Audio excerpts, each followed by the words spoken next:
అందరికీ నమస్కారం. ఒక సామాన్యుడిగా, ప్రజాస్వామ్య గొంతుగా, భారతదేశ పౌరుడిగా ఆంధ్రప్రదేశ్ ప్రజా ప్రయోజనాల వ్యాజ్యానికి స్వాగతం. ఆంధ్రప్రదేశ్ ప్రజా ప్రయోజనాల వ్యాజ్యం అంటే ఆంధ్రప్రదేశ్ ప్రజలకు ముడిపడి ఉన్న అనేక అంతర్గత అంశాల గురించి, అనేక అంతర్గత మూలాల గురించి కూలంకషంగా ప్రజలకు తెలియజేయడం, అలాగే ప్రజలు ఎదుర్కొంటున్న సమస్యల గురించి ప్రభుత్వానికి చేరవేయడమే మా ముఖ్య ఉద్దేశం.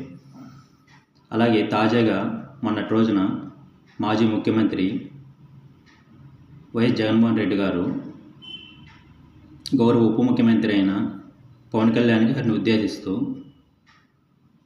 కార్పొరేటర్కి ఎక్కువ, ఎమ్మెల్యేకి తక్కువ అని ఆయన ప్రెస్ మీట్లో చెప్పడం జరిగింది. ఈ వ్యాఖ్యలు చేసే నేపథ్యంలో జగన్మోహన్ రెడ్డి గారు ఒకసారి ఆత్మ పరిశీలన చేసుకోవాలి, పునరాలోచించుకోవాలి. అలాగే ఈ వ్యాఖ్యల్ని వెనక్కి తీసుకోవాలని విజ్ఞప్తి చేస్తున్నాను. ఎందుకంటే పవన్ కళ్యాణ్ గురించి ఎంత చెప్పినా ఎక్కువే అని నేను అంటున్నా. ఎందుకంటే పవన్ కళ్యాణ్ గారు ఒక చిన్న ఉదాహరణ, కొన్ని ఏళ్ల క్రితమే థమ్సప్కి సంబంధించి ఒక యాడ్ ఇచ్చే క్రమంలో థమ్సప్లో పెస్టిసైడ్స్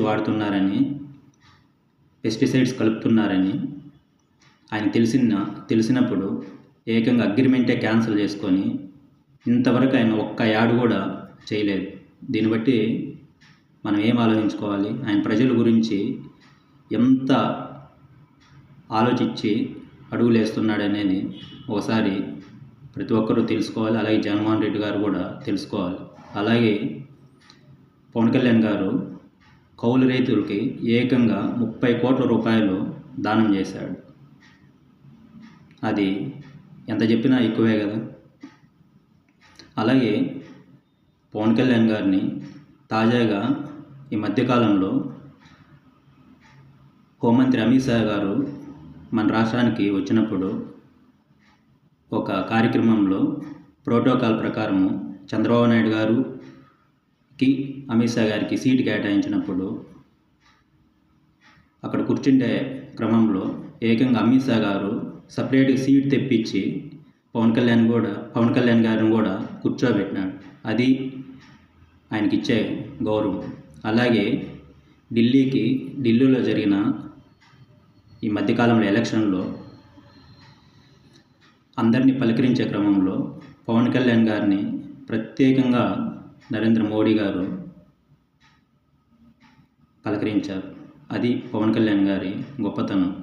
అలాగే ఆంధ్రప్రదేశ్లో కూటమి ప్రభుత్వం చాలా సక్సెస్ఫుల్గా ముందుకు పోతుందంటే దానికి ఏకైక మూల కారణం పవన్ కళ్యాణ్ గారు. ఎందుకంటే గతంలో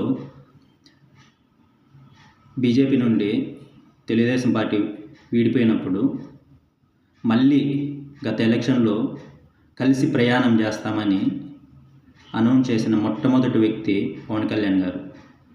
బీజేపీ సంప్రదించకుండా మేము 3 పార్టీలు కలిసే వెళ్తాయి, దానికి నేను బీజేపీ అధిష్టానం పెద్దలను ఒప్పిస్తాను, బీజేపీ అధిష్టానానికి చెప్తాను, కలిసే ప్రయాణిస్తాము అని చెప్పిన ఏకైక వ్యక్తి పవన్ కళ్యాణ్ గారు. అలాగే ఆయన రాష్ట్రంలో ఈ కూటమి ప్రభుత్వం అలయన్స్కి ఆయన బీజేపీ పెద్దలను ఒప్పించే క్రమంలో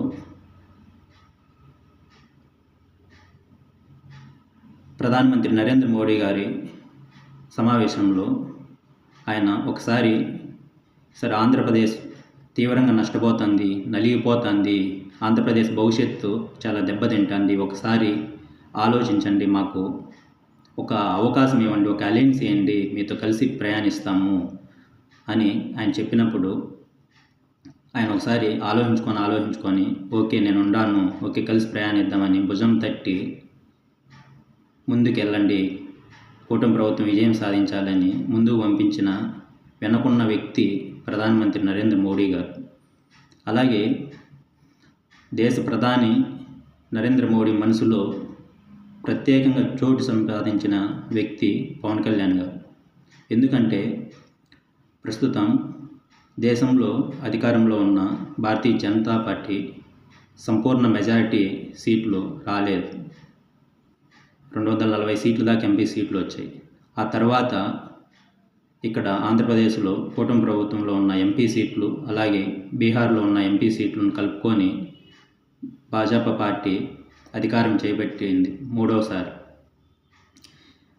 ఒకసారి తెలియదా నరేంద్ర మోడీ గారికి, గతంలో పవన్ కళ్యాణ్ గారు మాతో సార్ కలిసి ప్రయాణిద్దాము, ఒకసారి మాకు అవకాశం ఇవ్వండి అన్నప్పుడు, ఇప్పుడు ఈ ఎలక్షన్ జరిగిన తర్వాత పవన్ కళ్యాణ్ గారు చెప్పిన మాటలు ఒకసారి నరేంద్ర మోడీ గారికి గుర్తొచ్చిండవా? అప్పుడు పవన్ కళ్యాణ్ గారి గురించి ప్రత్యేక స్థానము నరేంద్ర మోడీ గారి మనసులో ఆయన సంపాదించినారా లేదా?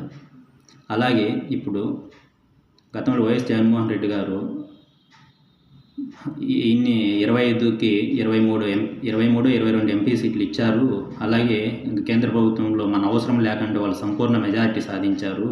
మనం అంతగా వాళ్ళని క్వశ్చన్ చేయలేకపోతున్నాము. వాళ్ళకి అక్కడ తక్కువ సీట్లు వచ్చింటే మన అవసరం ఉండేది, మనం చెప్పినట్టు కేంద్రం వినేదని ఆయన చెప్పారు. ఇప్పుడు అదే అవసరము ప్రస్తుతం ఆంధ్రప్రదేశ్లో కూటమి ప్రభుత్వం ఏర్పడిందా లేదా?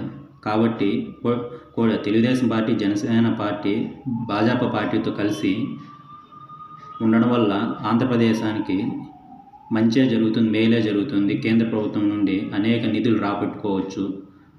చెప్పినట్టు కొన్ని డిమాండ్లకి వాళ్ళు అంగీకరించడం జరుగుతుంది. ఇదంతా పవన్ కళ్యాణ్ గారి వల్లే సాధ్యం. అట్లా నేను ఎక్కడ కానీ మిగతా పార్టీ వాళ్ళని నేను తక్కువ చేశానట్లేదు, కానీ దీనికి మూల కారణము పవన్ కళ్యాణ్ గారు. అలాగే పవన్ కళ్యాణ్ గారు గతంలో పోటీ చేసినప్పుడు 2019 ఎలక్షన్లో ఆయన ఒకే ఒక ఎమ్మెల్యే సీటు గెలవలేదు. పవన్ కళ్యాణ్ గారు కూడా ఓడిపోయారు. ఆయన ప్రజల పక్షాన్ని నిలబడలేదా? ప్రభుత్వాన్ని నిలదీయలేదా? ఎక్కడ ప్రజలు కొన్ని చోట్ల ఇబ్బంది పడినప్పుడు ఆయన స్వయంగా ఆయనే ఆపదలో ఉండే వాళ్ళని ఆదుకొని ముందుకెళ్ళడం జరిగింది.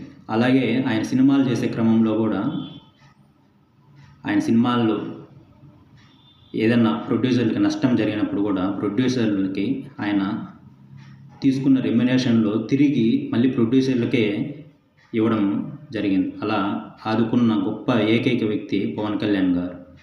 ఒకసారి జగన్మోహన్ రెడ్డి గారు ఆత్మ పరిశీలన చేసుకోవాలి, పునరాలోచించుకోవాలని మరి విజ్ఞప్తి చేస్తున్నా. Thank you.